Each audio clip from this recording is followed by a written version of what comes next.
안녕하십니까. 자, 오늘부터 행정법 총론, 문제풀이 강좌를 맡은 김일령입니다.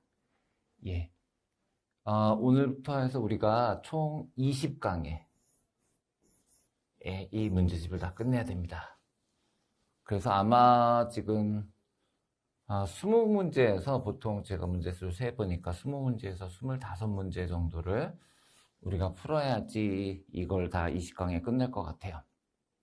그래서 여러분들은 예습할 때, 사실 근데 예습할 때는 여러분들이 가능하면 단원별로 끊어서 푸시는 게 좋습니다. 단원별로. 그렇지만 이제 대충, 그러면 다음 선생님 다음 강좌가 뭐 몇 강 정도 되겠다 하실 때는 요걸 이제 참고로 해서 하시면 됩니다. 자, 우리 오늘 첫 시간이니까 요 이제 공부하는 법에 대해 잠깐 설명을 드리고 수업으로 들어가도록 할게요. 보통 이제 우리가 행정법이라 그러면 내용이 엄청나게 방대하죠, 그죠?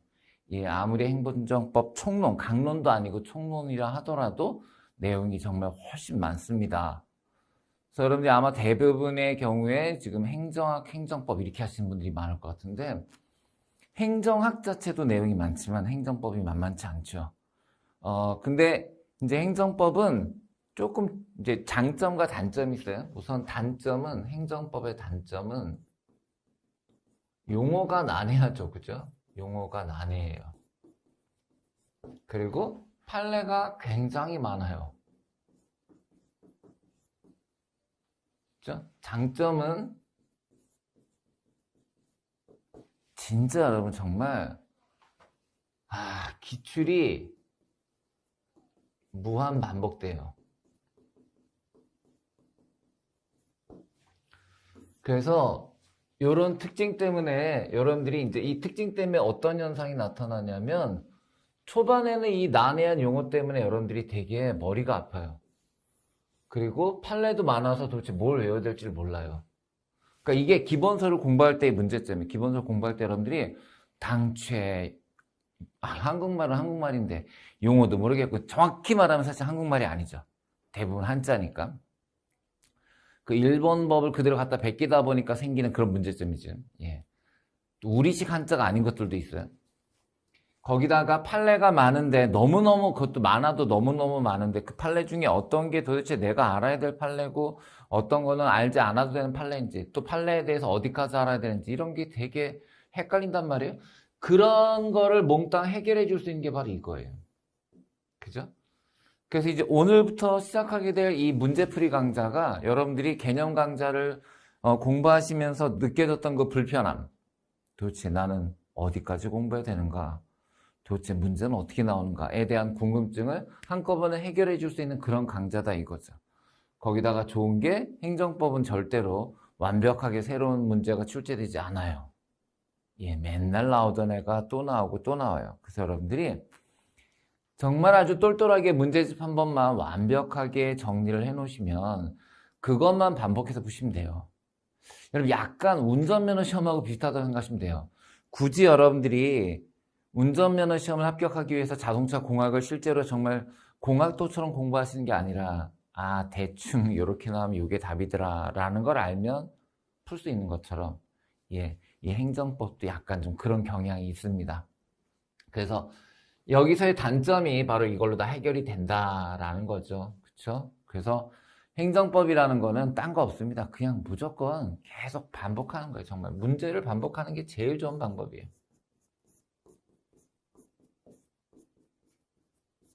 문제를 반복하는 게 제일 좋은 방법이고요.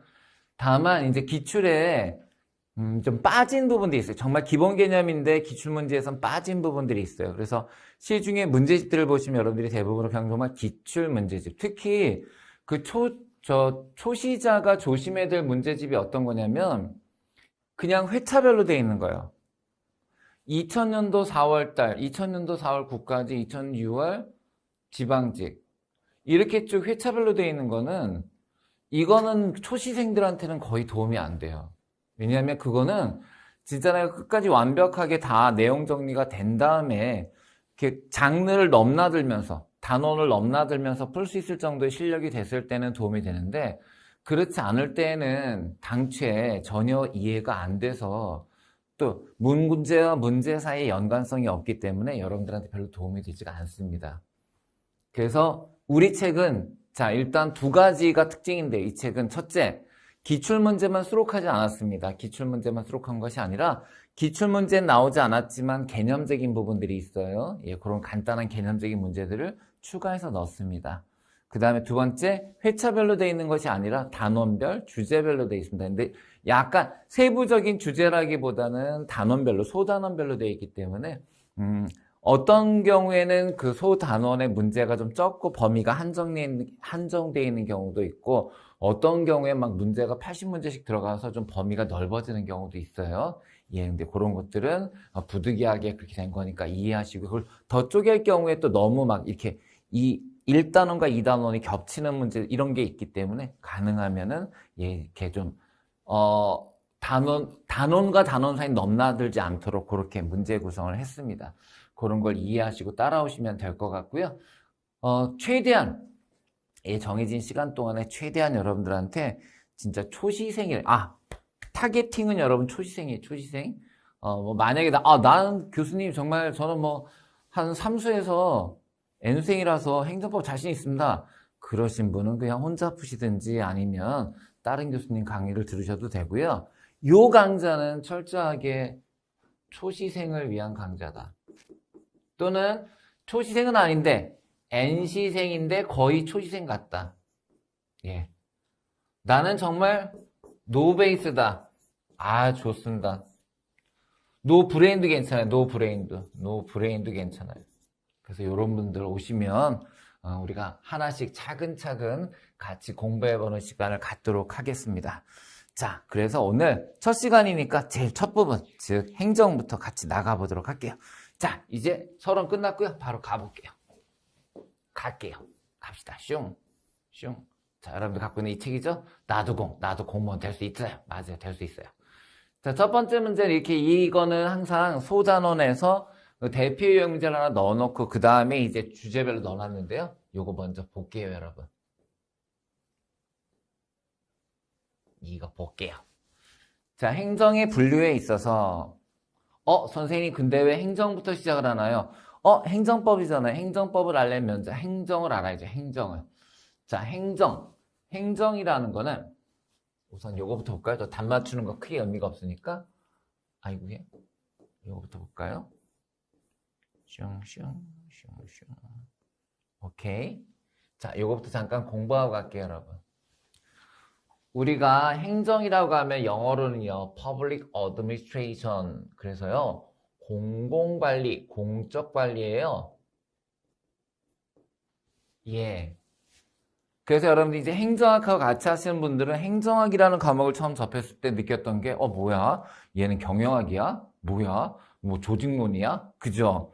막 진짜 여러 가지가 섞여 있죠. 예. 그게 바로 행정학의 특징이에요. 공적인 관리인데, 이게 딱히 독자적인 학문의 영역이라기보다는 되게 뭔가가 짬뽕되어 있는 거예요. 행정법도 마찬가지예요. 자, 근데 어쨌든 행정법에서 행정을 분류할 때에는 주체에 따라서 국가, 자치, 위임, 행정 주체에 따라서 그 다음에 목적에 따라서는 국가 목적, 사회 목적 그 다음에 요건 좀 중요하죠. 행정 수단에 따라서는 권력과 비권력, 즉 관리 그리고 법적 형식에 따라서는 공법상, 사법상 그리고 법적 효과, 이제 요게 앞에 문제가 나온 건데요. 법적 효과에 따라서는 침익, 수익, 복효라고 그랬어요. 자, 침익이라는 것은 침해한다는 뜻이에요. 침해한다. 권익을 침해한다. 침익 이렇게 되는 거예요. 침익. 그래서 우리가 이게 국민들한테 부담이 된다 해서 부담적 이런 표현도 씁니다. 기억나시죠? 기본서에서 배우셨던 거. 그 다음에 두 번째는 자, 얘가 권리를 뺏는 거라면 얘는 뭔가 권리를 주는 거예요. 그래서 새로운 권익을 부여하면 줄 숫자 써서 그걸 우리가 수익적 행정이라고 해요. 그러니까 부담을 주는 거는 침익, 좋은 걸 주는 건 수익 이렇게 돼 있고요. 복효라는 거는 A에게는 침익이 되고 B에게는 수익이 되는, 즉 한 가지 행정작용인데 그것이 각각 다른 사람에게 또는 어느 일반 혼자에게 이게 잦을 수 있지만 기본적으로는 어떤 사람한테는 수익을, 어떤 사람에겐 침해적 효과를 가져오는 이런 복합적인 효과를 노리는 게 복효적 행정이라고 합니다. 되셨습니까? 그럼 위로 올라가 볼까요? 자, 같은 분류 기준에 의해서 묶인 것 그랬잖아요. 바로 눈에 보이시나요? 그렇죠. 얘는 권력과 비권력, 권력과 관리였으니까 두 개밖에 없고요. 수익, 자, 수익, 침익, 복효. 요게 답이 돼야죠.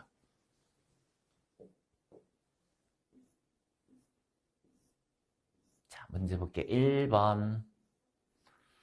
통칭에 대한 설명을 옳지 않은 것은 그랬는데요. 자, 우리 이제 통칭이부터 볼게요. 이제 여기에서 구체적으로 이 단어, 우리가 단어에서 공부해야 될 주요 내용인 통칭이가 제일 첫 번째고요. 통칭이가. 그 다음에 형식적 의미와 실적 의미의 법치주의가 들어갑니다. 예. 그리고 이제 입법, 권력 분립의 원리에 따라서 입법, 행정, 사법인데 그거를 이제 실질적 의미의 행정, 실질적 의미의 사법 이런 식으로 가고 또 실질적 의미의 행정이나 형적 의미의 입법 이런 것들을 같이 공부하게 될 거예요. 자, 그 중에서 우선 통칭에 대한 설명 이 파트는 왜 나온 거냐면요. 통칭이라는 거는 이게 통칭의 뜻부터 갈까요? 통칭이라는 게 고도의 정치적 행위거든요. 그러니까 이게 행정부가 하는 일 중에 이런 일반적인 일 말고 뭔가 되게 정적인 행위들이 있단 말이에요. 그런 고도의 정치성을 띈 그런 행위들에 대해서는 이거는 어떤 의도가 다 있는 거니까 여기에 대해서 이 고도의 정치성에 대해서 위법, 합법을 따지긴 좀 어렵지 않을까요? 왜? 정치적인 문제니까. 대부분 또 이런 것들은 대외적인 것들도 많기 때문에 이거에 대해서 이런 고도의 정치성을 띈 거에 대해서는 가급적이면 사법심사는 자제해주지 않겠니? 이런 생각을 하게 된 거죠. 야, 이거는 너네들이 모르는 정말 되게 그 이면에 숨겨진 그런 정책인 의미가 커. 야, 이거 뭐라 그러면 안 돼. 이건 사법심사하면 안 돼. 이런 걸 우리가 통칭이라고 해요. 그런 거에 대해서 옳지 않은 거 찾아달랍니다. 가볼게요. 자, 통칭에 대한 설명 옳지 않은 것. 정치인 갑의 특별사면 신청에 대한 정부의 거부 처분은 취소 소송의 대상이 안 된다는 것이 통설의 입장이다. 라고 그랬잖아요. 왜? 이 정치인갑의 특별사면 신청이 뭐니까? 통칭이니까. 두 번째, 대통령의 긴급 재정 경제 명령. 그죠. 금융실 명제 같은 거야. 통칭에 속하지만, 오케이, 잡아봐. 자, 여러분, 요것도 통칭이래요. 그러면 사법심사의 대상이 아니잖아요. 원칙적으로는 고도의 정치성을 띈 통칭행위는 사법심사 대상이 아니에요. 다만, 그러나, 국민의 기본권 침해와 직접 관련되는 경우에는 헌법재판소의 심판 대상이 된다고 보고 있습니다. 그렇죠? 왜냐하면 너무 통치행위를 광범위하게 인정할 경우에는 그걸로 인해서 나쁜 놈이 나타나면 어떻게 해?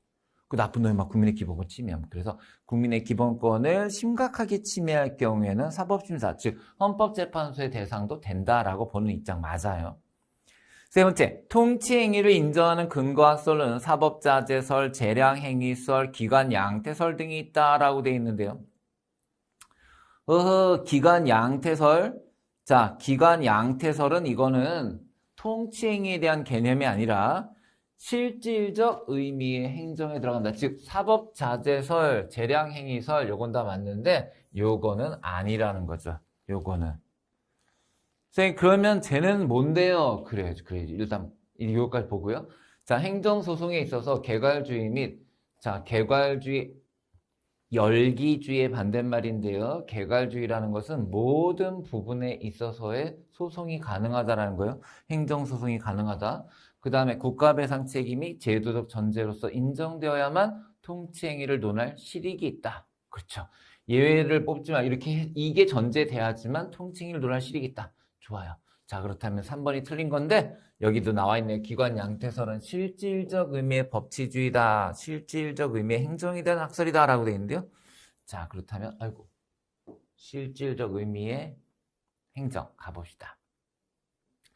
자, 여기에 써 있는 게 바로 통치행위에 대한 긍정설의 근거들이에요.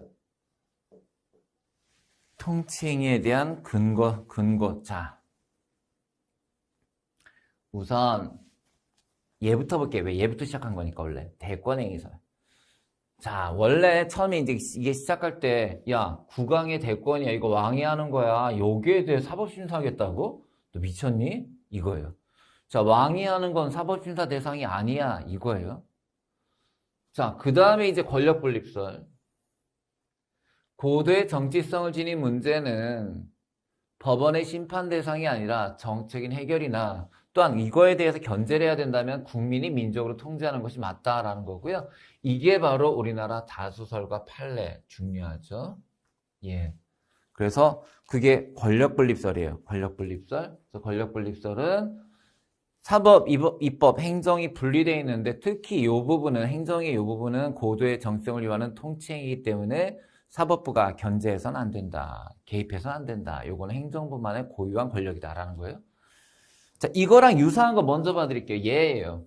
그래서 여러분들이 공부하실 때 바로 얘하고 얘를 비교하셔야 돼요. 어이구, 이게 뭔 일이래요? 이게 뭔 일이래요? 요거 두 개를 비교하셔야 돼요. 자, 사법자재설. 사법의 정처를 막기 위하여 사법부가, 보세요. 사법자재설은 사법부가 스스로 자제한다는 거예요. 왜? 이거 행정부가 하는 모든 행위에 대해서 일일이 건건히 사법심사를 하다 보면은 이거 마치 행정부 위에 사법부가 존재해서 사법부가 통치하는 개념이 되지 않을까요? 그쵸? 대통령이 뭐 할 때마다 사법부가 야, 그거 불법이야, 인마. 야, 너 위법이야. 그거 잘못했잖아. 너 감옥 갈래? 이러면 아무것도 할 수가 없겠죠. 따라서 사법부가 스스로 절제해야 된다라는 것으로서 이게 우리나라 헌재 입장입니다. 우리나라 헌재 입장이에요. 그렇다면 도대체 권력분립설과 사법자재설의 요게 차이점은 뭐냐라면요. 얘는 아예 사법부에는 심사의 권한이 없다. 요거고요. 다시요. 권력분립설은 사법부엔 권한이 없어. 권력이 분립돼 있잖아 라는 거고요. 사법자재설, 뭔 소리야. 권한이 있는데 내가 자제한다고. 이해되세요? 오케이. 저거 두 가지 구별하시는 게 중요해요. 다음, 재량행위설. 요거는 통치행위는 정치 문제로서 자유재량행위에 속한다. 따라서 자유재량행위. 자, 내가 내 맘대로 알아서 하는 거기 때문에 사법심사에서 안 된다. 요거고요. 그 다음에 독자성. 요것도 마찬가지 비슷한 내용이죠. 결국은 통치행위는 최상의 행위로서 독자적인 정치행위라는 특징을 갖는다. 따라서 위법해도 사법심사에서는 제외된다.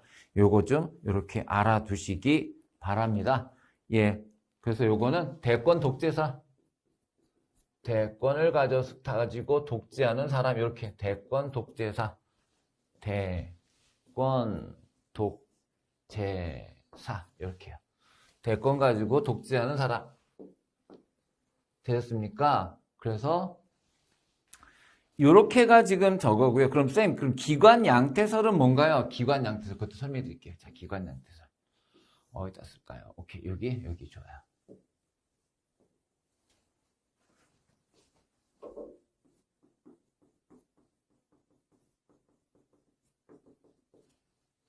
자, 이거 어떻게 접근하면 되냐면 여러분, 요 양태라는 게 모습이에요. 드러나는 모습이 양태예요. 그럼 기관 양태설이라는 건 뭐냐면 결국 요거는 이렇게 생각하시면 쉬워요.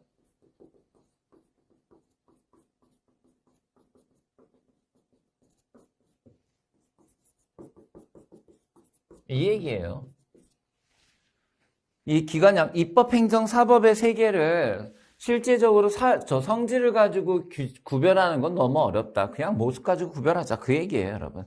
작용을 담당하는 기관의 모습, 그 양태에 의해서 그냥 구별하자. 그게 바로 기관 양태설입니다. 이해가 되십니까? 네. 그 얘기예요. 그래서 기관 양태설은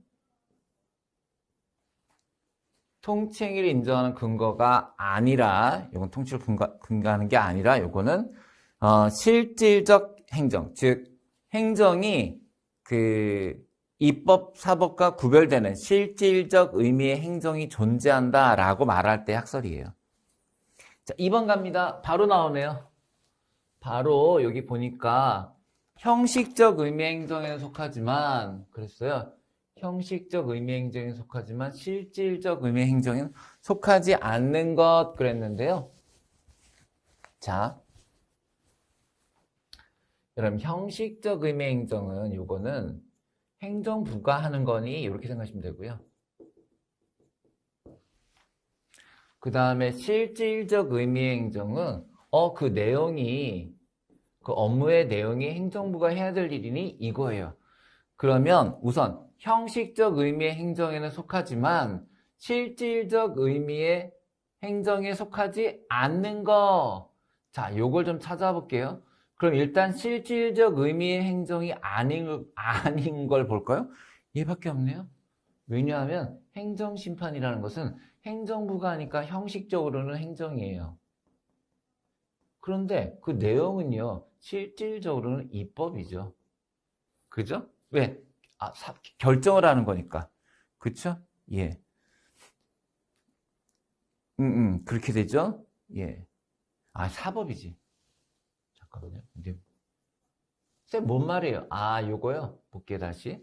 만약에 우리가 어떤 행정심판을 가지고 어떤 입법작용을 한다면 뭔가 규칙을 만든다거나 명령을 만들어낸다면 실질적 의미의 입법이 되겠지만 요거는 여러분 이렇게 써있네. 재결이라고. 재결이라는 건 다시 결정하는 거고요. 결정. 이런 결정은 사법부의 결정이나 판결과 유사하기 때문에 실질적 의미에선 사법이 되죠. 됐죠? 나머진 전부 형식과 실질이 모두 행정인 그런 게 되죠. 예, 그렇지. 행정심판의 재결은 실질적 의미에서는 사법작용에 해당한다. 왜? 판결과 비슷하니까. 됐죠? 예, 별거 없고요. 다음 통칭에 대한 판례 입장으로 옳지 않은 것 그랬습니다. 옳지 않은 것 봅시다. 자, 신행정소 건설이나 수도 이전 문제는 그 자체로 고도의 정책 결단을 유하므로 기본적으로 원칙상 지금 그냥 딱 봐도 우리가 이런 거나 이런 거는 이게 무슨 합법이다 불법이다 말하기는 어렵죠. 그죠? 따라서 사법심사는 부족. 이거야말로 정말 고도의 정치성. 두 번째, 대통령의 긴급재정 경제명령은 국가 긴급권의 일종으로서 고도의 정책 결단에 발동된 행위라는 의미에서 통치행위에 속한다고 할 수 있으나 여기까지 맞아요. 통치행위를 포함하여 모든 국가작용이 만약에 if 국민의 기본권 침해와 직접 관련된 경우에는 헌법재판소의 심판 대상이 될 수 있다? 맞잖아요. 아까 했던 거잖아요. 이거. 그쵸? 그래서 2번도 맞고요. 3번과 4번 가볼게요. 자, 3번. 고도의 정치성을 띈 국가행위에 대하여는 법원 스스로 사법심사권의 행사를 억제하여 그 심사 대상에서 제외된 영역이 있으나 이게 바로 사법자제설. 그렇다 하더라도 과도한 사법심사의 자제가 기본권을 보장하고 법치주의 이념을 구현해야 할 법원의 책무를 태만히 하거나 포기하는 것이 되지 않도록 그 인정을 지극히 신중하게 해야 하고 이게 과연 사법심사의 대상인지 아닌지 그죠? 그 판단 누가 해야 된다? 그 판단 오로지 대통령 미친 거죠? 그죠? 아니 지가 자제한다며. 그럼 그 판단도 지가 해야지. 사법부요. 오로지 고조 사법부가 해야 된다. 자, 기본권 보장의 최후 보루인 법원으로서는 사법시사권을 행사함으로써 긴급조치권 행사로 인하여 우리나라 헌법의 근본이 잘렸네. 넘어갑시다. 다음 페이지로. 그렇지, 그 책무를 다하여야 한다 라고 돼 있죠. 자, 이거 하나 줄치갈까요? 그 판단 오로지 사법부에 의하여 이루어져야 된다. 요 해설 여러분들 읽어보시고요. 우리는 4번 갈게요.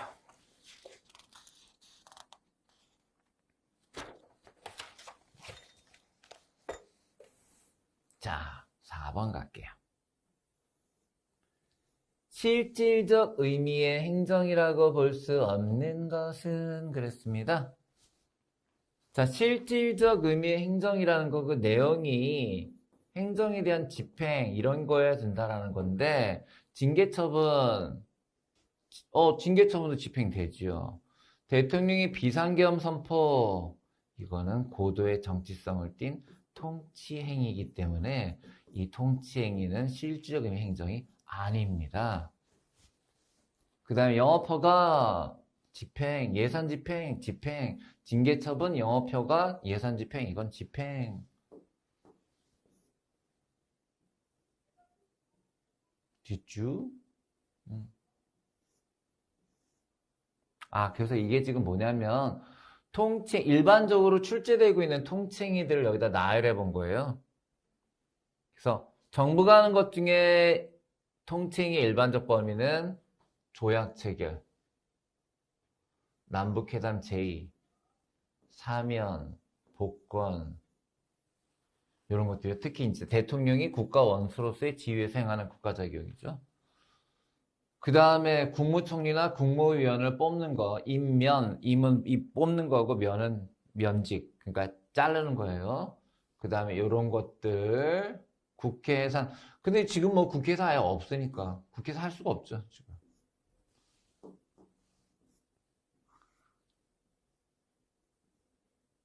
자, 그 다음에 여러분 자, 여기서 포인트가 뭐냐면 여러분 여기 꼭 알고 와야 될 게, 자, 통치행위라는 것은 행정부의 통치행위니까 행정부 또는 대통령만 할 수 있다. 국회는 할 수 없다라고 생각하시면 안 되는 게 얘 때문에 그래요, 여러분. 얘 때문에 그렇습니다. 그래서 이 국회도, 자, 시험적으로 이렇게 나온단 말이에요. 국회도 통치행위를 할 수 있다. 맞아요. 어떤 거요? 국무총리, 국무위원 해임 건의, 국회의원 자격심사, 징계, 제명. 요 정도는 알아두시는 게 좋아요. 국무총리, 국무위원의 해임 건의, 그 다음에 국회의원의 자격심사, 징계, 제명 이런 경우에는 국회 행위 중에서 통치행위에 속한다. 따라서 국회도 통치행위를 할 수 있다. 꼭꼭 기억하셔야 될 그런 내용이에요. 5번 갈게요.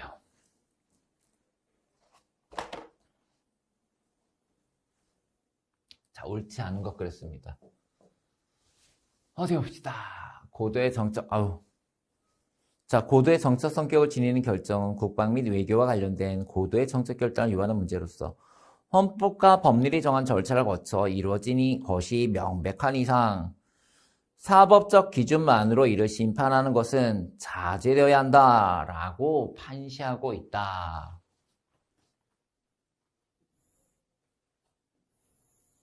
이게 원칙이다. 이렇게 알아두고 두 번째 볼게요. 자, 그런데 비상계엄의 선포와 그 확대행위가 국헌 물론의 목적을 달성하기 위해 행해진 경우에 법원은 그 자체가 범죄 행위에 해당하는지 여부에 대하여 심사할 수 있다. 그렇죠. 비상계엄은 그 목적이 공익 달성이라 다를 수도 있거든요. 그죠? 예, 그럴 경우에는 법원은 그 자체가 범죄에 해당하는지 여부에 대해 심사할 수 있어야지요. 세 번째, 아이고 논란 많은 그거네요. 어디 가봅시다. 예, 많이 나오는 얘기죠. 남북 정상회담을 개최하는 것은 고도의 정치성을 띠고 있다. 그래요. 즉 이거 자체는 사법심사의 대상이 아니에요. 그런데 문제는 그 개최 과정에서 이걸 남북 정상회담을 끌어내기 위해서 만약에 북한에 뭔가를 줬는데 그 절차가 적합하지 않았다. 즉 당국에 신고하지 아니하거나 승인을 얻지 아니한 채 북한 측에 돈을 아니 이러면 안 되지. 그죠? 예. 그래서 되지 않는다가 아니죠. 왜냐하면 이 부분은 명백히 위법하기 때문에. 자, 다시요. 요거 자체는 통치행위예요. 사법심사 부적절합니다. 하지만 저걸 하기 위해서 북한한테 몰래 돈을 보냈다? 이건 나쁜 거죠. 요거는 대상이 된다. 요게 답인 거죠. 4번 대통령의 긴급경제명령은 고도의 정책 결단에 해당하는 이른바 통치행위에 속하지만 그렇죠. 그것이 무엇이 됐던 간에 국민의 기본권을 심하게 침해할 경우에는 헌법재판소의 심판 대상이 된다. 그 설명입니다. 그 설명입니다. 자, 우리 요거 잠깐 보고 갑시다, 여러분. 잠깐 보시겠고요. 형적 의미의 행정은, 자, 우선 형적 의미의 행정 중에 입법적 행위. 그러니까 형식적으로는 행정이고 실질적으로는 입법이다라는 거죠. 행정부가 이런 법규를 만들 때 법규명령, 행정규칙 제정, 그 다음에 조례 제정, 조약 체결, 대통령 긴급명령 같은 것들은 형식적으로는 행정이지만 실질적으로는 입법이다. 근데 이게 바로 실질적으로도 행정인 거죠. 예. 증명서 발급, 공무원 임명, 징계 처분, 대집행, 국가가 행하는 대집행 이런 것들이요. 그 다음에 형식은 행정이지만 실제로는 사법인 거. 일정한 법규를 해석 적용해서 일정한 판정을 내리거나 아까 했던 거 행정심판의 재결, 이의신청 결정, 토지수용의 재결, 징계 의결, 대통령 사면 같은 것들은 사법적 행위에 실질적 의미의 사법적 행위에 속한다. 뭐 그런 얘기예요. 7번 갈게요.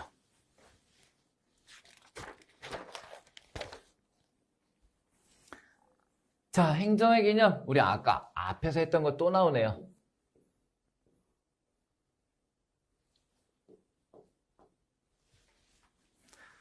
자, 행정 현상의 복잡 다기성으로 인해 행정의 개념을 적절히 정의하지 않고, 그러니까 뭐냐면, 행정이 너무 복잡하니까 차라리 아닌 걸 빼자. 빼고 남은 건 다 행정으로 보는 게 어때? 요런 설이 있다는 거예요. 그거를 봐요. 입법과 행정을 빼고 나머지 다 그냥 행정이라고 하자. 예, 그걸 공제설이라고 해요. 맞아요. 두 번째, 자, 얘네들은 그렇다면 행정, 입법, 사법의 구분이 가능하다, 구분하지 않다? 가능하다.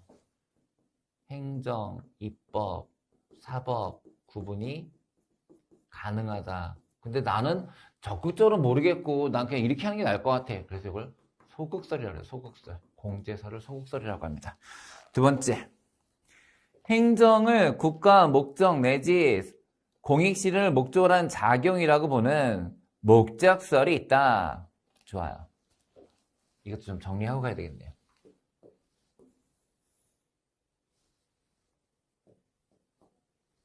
그러니까 이게 뭘 하자는 거냐면 성질을 기준으로 과연 행정부, 입법부, 사법부를 구별할 수 있겠는가? 성질을 기준으로 행정부, 입법부, 사법부를 구별할 수 있겠는가에 대해서 우리가 크게 나누면 긍정설과, 그러니까 구분할 수 있다. 긍정설과 부정설로 나눈단 말이에요. 구분할 수 있다와 구분할 수 없다로 나눠지고요. 구분할 수 있다가 우리 조금 전에 봤던 여기 공제설, 목적설, 양태설 이런 거고요. 그 다음에 부정설이 아까 우리 했었던 기관 양태설, 모습으로만 볼 수 있다. 성질로는 구분 안 된다. 그냥 모습으로만 볼 수 있다. 요게 이제 기관 양태설이에요. 근데 저 긍정설이 다시 두 개로 쪼개진다는 거죠, 얘가. 이 긍정설을 다시 두 개로 쪼개서 소극과 적극으로 나눌 때 소극이 아까 있었던 공제설, 적극이 양태설, 목적설 이렇게 들어가는 거예요. 되셨어요? 예, 그래서 요게 소극, 요거 두 개가 적극. 그 얘기예요. 그럼 이제 자 정리됐죠? 일단 성질로 행정, 입법, 사법 구별된다. 된다. 긍정설. 거기에는 소극적인 공제설, 적극적인 양모기가 있다. 부정설로는 그거 안 돼. 성질로 구분 안 돼. 그냥 야 생긴 모습으로만 해. 기관 양태설이 있다. 오케이. 다시 슉.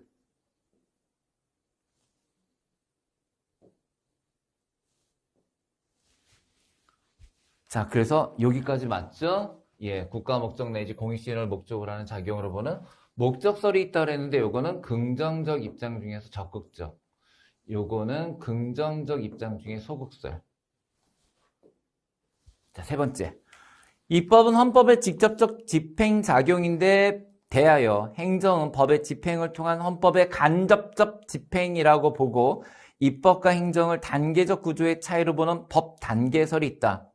예, 그래서 입법은 헌법을 직접적으로, 헌법에 따라서 직접적으로 법을 만드는 직접적인 집행인데 행정과 사법은 법의 집행을 통한 간접적 집행작용이다.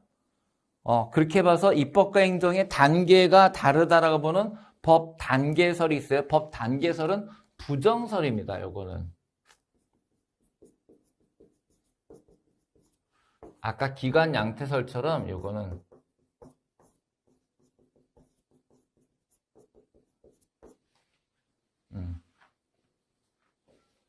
결국 법은 단계, 그러니까 법의 단계에 따라서 입법과 그 다음에 나머지들 집행으로 나누고 그 집행을 다시 쪼개서 행정과 사법으로 나눈 거지 이게 엄밀히 딱 성질에 따라서 이렇게 세 개가 나눠지는 게 아니야 라는 거예요. 자, 다음 행정을 법질서 아래에서 법의 규제를 받으면서 사법 이외의 국가 목적 또는 공익을 실현하기 위해 행하는 통일적이고 계속적인 형적 국가활동이라고 정의한 기관 양태설이에요. 그냥 양태설. 기관 양태설이 아니라 요걸 우리가 그냥 양태설이라고 해요. 예, 그냥 양태설. 그래서 우리 아까도 잠깐 나왔지만 기관 양태설이 말씀드린 것처럼 성질은 구별 안 돼. 그냥 모습을 가지고 해야 돼라는 거고요.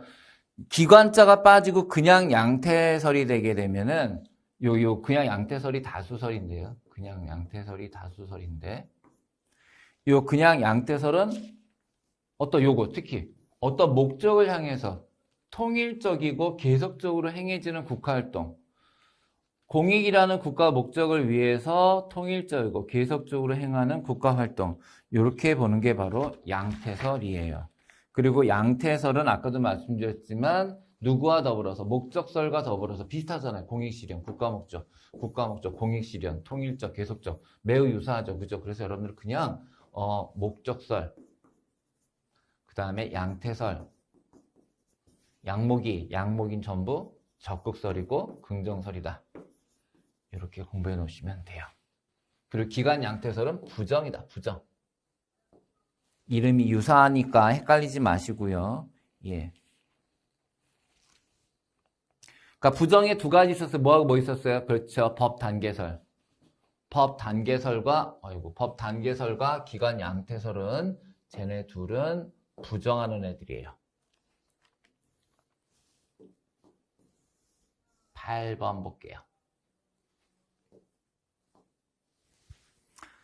자, 통치행위에 대한 설명을 옳지 않은 것은 통치행위라는 개념은 프랑스 판례를 통하여 처음 성립된 것으로서 입법, 행정, 사법도 아닌 제4의 국가작용. 맞아요. 그래서 프랑스 판례를 통해 나온 게 맞습니다. 계엄의 선포, 조약 체결, 선전포고, 강화 등이 바로 정치성을 띤 통치행위의 예로 볼 수가 있다는 거 아까 우리 공부했고요. 그 다음에 행정소송에 있어서 개괄주의는 통치행위 긍정설의 근거가 된다 그랬는데 여러분 우리가 통치행위라는 게 사법심사가 안 된다는 거 아닌가요? 사법심사가 안 된다? 그런데 개괄주의라는 건 모두 다 사법심사를 받자라는 거잖아요. 서로가 배치되죠? 예. 그 다음 고도의 정치성을 띄었더라도 헌법상 국민주권, 비례 이런 거에 위배돼서는 안 되죠. 정답은 3번이요. 그래서 꼭 기억하셔야 될 게 개괄주의가 근데 사실 현대 행정국가들은 전부 대부분 개괄주의가 돼 있거든요. 그래서 개괄주의가 채택되어 있는 나라에서는 원칙적으로 사법심사가 완전히 배제되는 통치행위는 이론적으로 인정되기가 어렵습니다. 예, 그렇게도 좀 알아두세요. 오늘날 그래서 좀 어렵다. 9번. 자, 실질적 의미의 사법인 것은 행정심판의 재결, 긴급명령의 제정, 무허가 건물에 대한 행정대집행, 법무사 시행규칙이 제정. 자, 잘 보세요. 지금 우리가 실질적 의미의 사법이라고 했잖아요. 그럼 실질적 의미의 사법이면 그 내용, 즉 하는 일이 사법인 걸 고르라는 얘기예요. 예전에 아까 했잖아요. 자, 명령 제정, 행정대집행, 시행규칙 제정, 이런 것들은 전부, 특히 법무사 시행규칙 제정이잖아요. 이런 것들은 전부 집행을 위한 거니까 실질적 의미의 행정이죠. 그쵸? 예.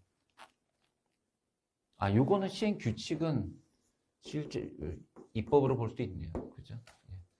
아무리 법무사 시행규칙이라도 어쨌든 요거는 규칙이기 때문에 시행규칙은 우리가 대통령의 명령 시행령, 그다음에 국무총리나 장관, 국무총리령 같은 게 시행규칙이잖아요. 그죠? 그럼 그거는 예, 입법으로 보는 게 맞네요. 실질적 입법. 그쵸? 예.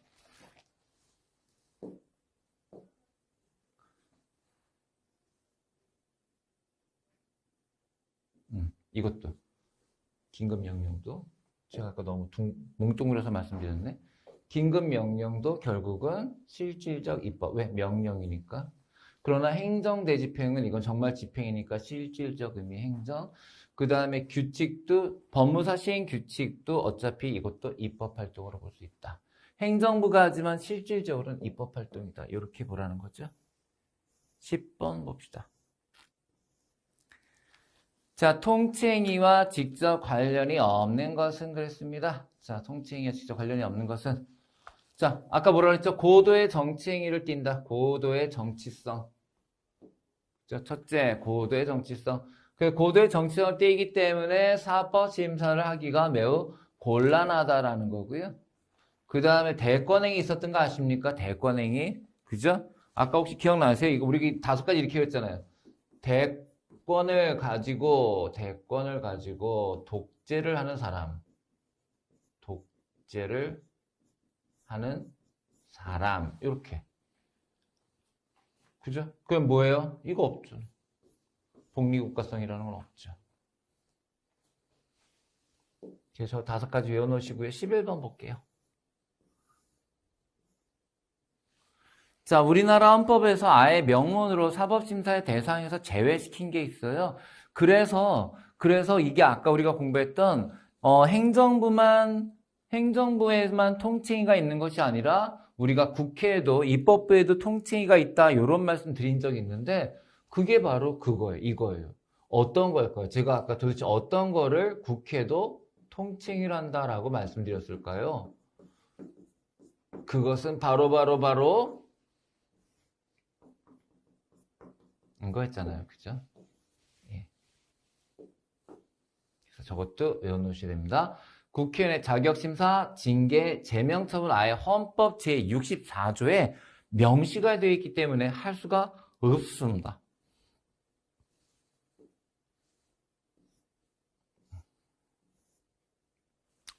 자, 다음 또 나왔네요. 실질적 의미 행정이 아닌 것. 그럼 뭘 찾으라고요? 예, 내용이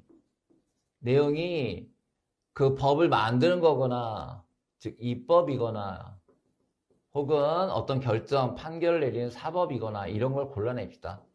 무허가 건물에 대한 행정 대집행, 지방공무원 임용, 부가처분, 선생님 이건 다 실질적으로 행정부가 하는 일이에요, 내용이. 그런데 시행규칙은 이거는 실질적으로는 입법이네요.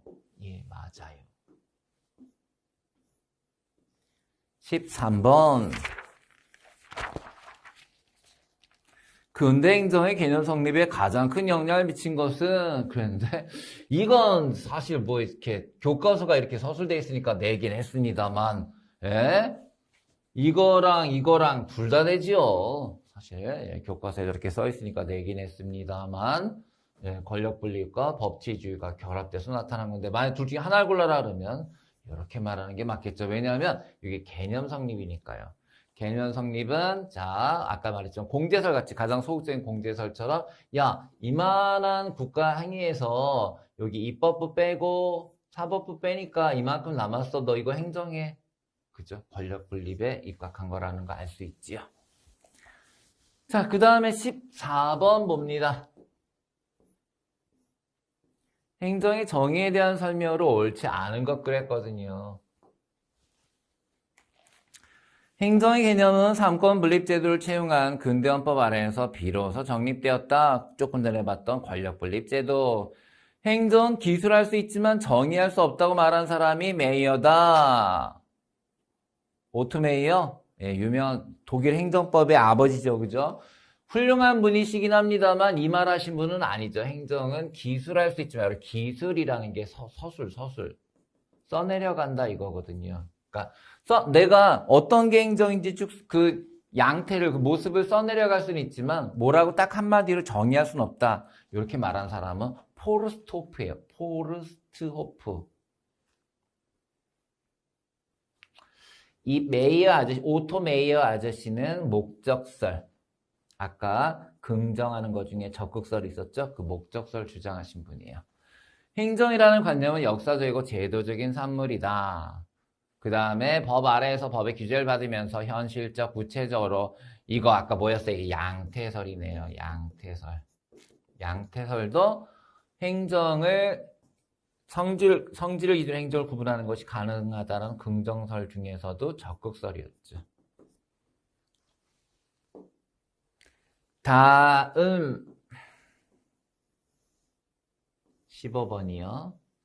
자, 통칭에 대한 설명으로 가장 적절한 것, 옳지 않은 것은이군요. 옳지 않은 것은. 지방의회의 의원 징계 의결은 그로 인해 의원의 권리에 직접 법률 효과를 미치는 행정처분의 일종으로서 행정소송의 대상이 된다. 알아두세요. 지방의회 의원 징계 의결은 행정소송 대상이 돼요. 맞아요. 이거.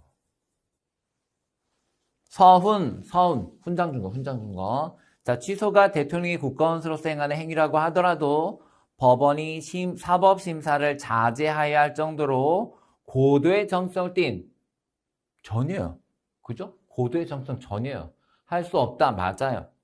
사면은 사면 풀어주는 거예요. 지금도 이명박 전 대통령, 박근혜 전 대통령 사면하자 막 얘기 많잖아요. 그거요. 그거자. 그것도 국가원수의 고유 권한입니다.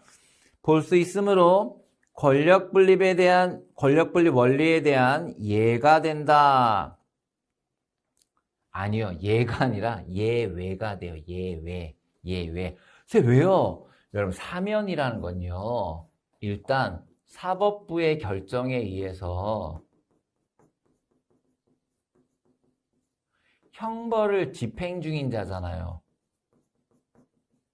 근데 사면이라는 것이 바로 이와 같이 법원이 아예 그 기간까지 정해서 갖다 넣은 애를 이 집행을 무력화하는 거 아닙니까? 이 집행을 중지시켜버리는 거잖아요. 중지해버리는 거예요. 그 중지했다 다시 하는 것도 아니에요. 중지하고 끝나버리는 거예요. 그렇다면 이거는 아니 사법부가 기껏 열심히 재판한 거를 행정부에서 야 나와. 이거는 권력 분립에 대한 예외가 되죠. 그렇죠? 권력 분립에 대한 예외가 됩니다. 선생님, 그럼 다른 나라에도 이런 사례가 많나요? 대개 대통령제 국가에서 사면 제도가 있어요. 물론 이제 되게 그게 말이 많아요. 다른 나라에서도. 다른 나라에서도 말은 되게 많아요. 왜냐하면 보통 그렇게 되면 자기 가까운 사람들 풀어주고 나오는 경우가 많거든요. 그래서 말이 많아요. 어쨌든 선생님, 우리나라 미개한 것 같아 그렇진 않아요, 여러분. 예, 미국하고 한국이 대표적인 나라예요. 사면이 있는 나라. 예, 예외입니다. 예, 됐고요. 요거 줄쳐놓읍시다. 국회에서 이루어질 수 있다. 국회의원에 대한 자격심사 제명. 오케이. 자, 이번 시간 마지막 문제는 바로 16번. 자, 일단은 마지막 문제가 되겠습니다. 통치행위에 대한 설명으로 옳은 것은 국회와 사법부는 모두 통치행위의 주체가 아니 되십니다. 국회는 맞고요. 사법부 아웃. 대통령이 2007년 전시 증언 연습을 하기로 한 행위는 통치행위에 해당되고 밑에 보시면 통치행위에 해당된다고 보기가 어렵다라는 판례가 있었죠. 따라서 이거는 판례상 이건 무슨 이론이 아니라 이건 판례 때문에 안 된다고 본 거고요. 통치 여부의 판단은 아까 뭐라 그랬어요? 아까 사법 자제서로에 의하면 가능하면 우리 사법부가 자제하자. 대신에 그 통치 여부의 판단은 오로지 사법부가 독립적으로 판단해야 한다. 법률이 정책의 문제를 포함하더라도 국민의 기본권을 침해할 소지가 있을 경우에는 사법심사의 대상이 될 수 있다는 것이 통설입니다. 그렇습니까? 네, 그렇습니다. 예, 이렇게 해서 우리가 일단은 가뿐하게 맞춰봤는데 어때요? 예, 그쵸, 여러분. 오늘 이거 일단원도 풀어서 아셨겠지만 자꾸 반복돼요. 이게 행정법이에요. 이게 행정법이라서 여러분들이 우리 책이 솔직히 말씀드리면 다른 책보다 문제가 많지는 않아요. 인정. 뭐 엄청나게 많지는 않아요. 왜냐면 이거 엄청나게 많으면 2권이에요. 2권, 3권 나가요, 이거. 그죠? 예. 대신에 여러분들이 꼭 알아야 될 문제를 넣어놓은 거니까 여러분 너무 의심하지 마시고 믿음을 가지시고 우리 신뢰 원칙 있죠? 신뢰 원칙. 예, 신뢰 원칙에 따라서 예, 끝까지 가시면 분명히 여러분 이게 다 끝날 때쯤에는 확실히 눈이 뜨이실 거라고 기대하십니다. 예. 오늘 수고하셨고요. 2번째 시간에 뵐게요.